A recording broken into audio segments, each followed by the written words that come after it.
Hola, yo soy Jern y este es mi canal de YouTube. Y hoy voy a compartir con ustedes Papiamento 95. Sí, Papiamento 95. Pero antes de comenzar, este es el primer video que estoy grabando en el 2021. Así que quería desearles un feliz año, un buen año, turcos bon, que este año pueden aprender mucho más de mi Dushi Papiamento. Ya sabes que en este canal puedes conseguir ya 95 videos de papiamento, así que tú puedes ya aprender.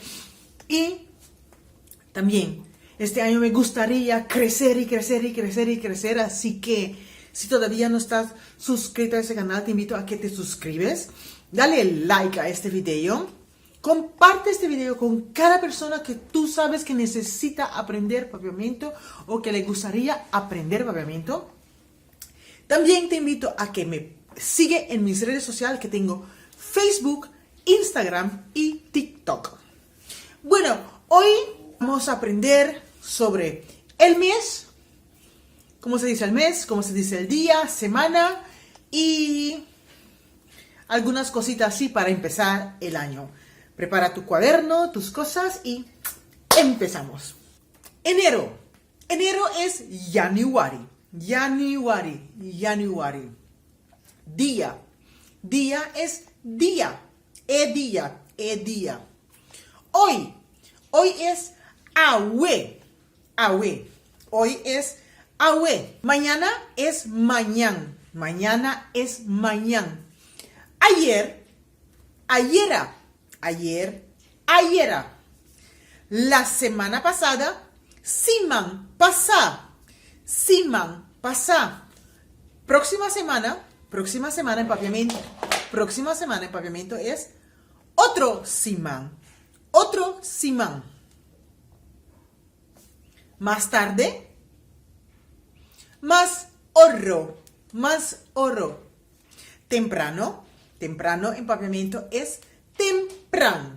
Tarde es lat. Por la tarde, a tarde. Noche, anoche. Hoy por la noche voy a ver una película. En papiamento es Awenochi mita baiwak, un película. Tengo una cita, pero ya estoy tarde. Meeting un afspraak, pero ya mita lat. Meeting un afspraak, pero ya mita lat. Enero es el primer mes del año.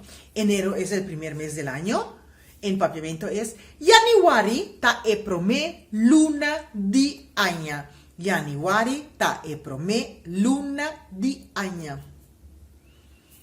Hoy tenemos vacaciones. Es Awe no está di vacancy. Empiezo a trabajar la próxima semana. En papiamento es Mita comienza traja otro siman. Bueno, con eso terminamos el papiamento 95. Si te gusta, recuerda de regalarme un like. Comparte este video a cada esquina. Deja tu comentario. Deja también qué te gustaría aprender más en este canal. Y recuerda que si de verdad te gustaría aprender mi Dushi idioma, también tenemos un grupo de WhatsApp, de cual allí tú puedes dejarme tu número de teléfono en uno de mis redes y te agrego al grupo y este año vamos a triunfar. Nos vemos en el próximo video. ¡Ay yo!